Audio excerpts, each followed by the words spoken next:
Il-Prim Ministru Robert Abela wera l-impenn li jekk jingħata l-fiduċja se jassigura li dawk li għandhom il-fuq minn 16 sena u jkomplu jistudjaw wara l-edukazzjoni obbligatorja se jieħdu 500 euro kull sena għal 3 snin sħaħ. Fir-Rialto f'konferenza tal-aħbarijiet Dr. Abela ħabbar numru ta' proposti li jolqtu lill-familji u tfal. Fil-fatt il-Prim Ministru sostna li kull wilt li jkompli bl-edukazzjoni wara 16 sena se jkun qed jingħata 1500 euro fuq medda ta' 3 snin. Lantana u li dejjem naraw in-numru ta' żgħażagħ li jkomplu jistudjaw wara l-età obbligatorja jikber u jiżdied kemm jista' jkun. Għalhekk qed inwedu li nsostnu lil dawk il-familji kollha, il-ġenituri li jkollhom iliedhom impenjati f'dan il-vjaġġ edukattiv. Għalhekk se nkunu qed inġeddu il-garanzija taż-żgħażagħ.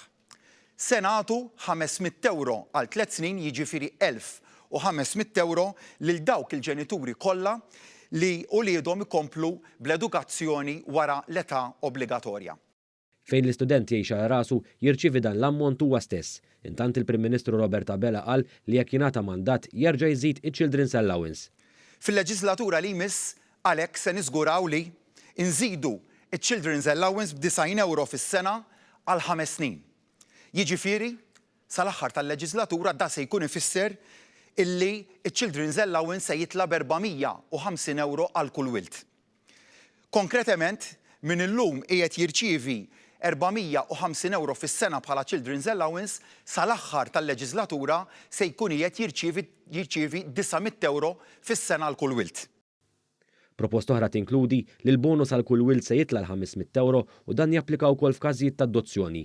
L-in-work benefit se jiżdied 200 euro wkoll tul il-leġislatura kollha. Dan fil-waqt li s-servizz ta' childcare mingħajr ħlas se jkun estis għal kulħadd anke għal ġenituri li ma jaħdmux. L-aċċessibilità l-edukazzjoni se tibqa' wkoll priorità għal dan il-Gvern hekk kif il-Prim Ministru Robert Abela ħabbar proposta fejn permezz tagħha studenti ta' 7 sena se jingħataw laptop għall-esperjenza edukattiva kollha fis-sekondarja fil-waqt li l-iskema tal-One Tablet per Child se tiġi estiża fis-sekondarja. Proposta oħra se tara li tkompli tinċentiva l-qari tal-kotba. Se nagħtu lit-tfal l-opportunità li jażlu setta kotba kull sena biex kunu jistgħu jibnu librerija ċkejkna. Għax nemmnu li l-qari huwa sors ta' erf u inkubatur tal-ħsieb ħieles.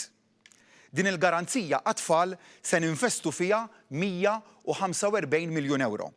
Intant Gvern Laburista ġdid se jara li jkompli jindirizza l-kunċett tal-inklużjoni għal studenti Maltin u Għawċin u bekk ħabbar li se jiġu finanzjati l-ispejjeż ta' attivitajiet kurrikulari sportivi, arti u kultura sabiex it-tfal kollha jkollhom opportunità jipparteċipaw u jkunu aktar inklużi. Dan forma ta' tax credit ta' 300 euro fis-sena.